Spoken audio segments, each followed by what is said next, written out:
In this video, I will show how to type an integral in Microsoft Word like this. So simple and easy way.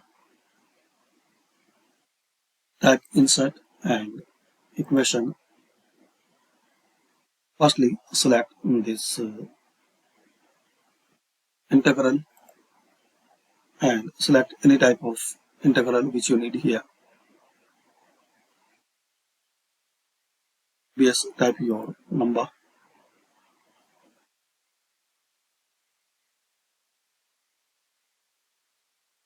And here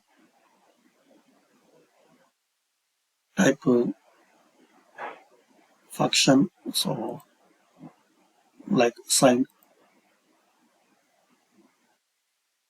and here root, so radical, and select this square root, and here type x and caret 2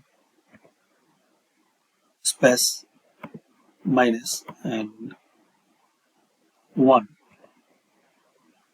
Now click anyway, caret xd and space.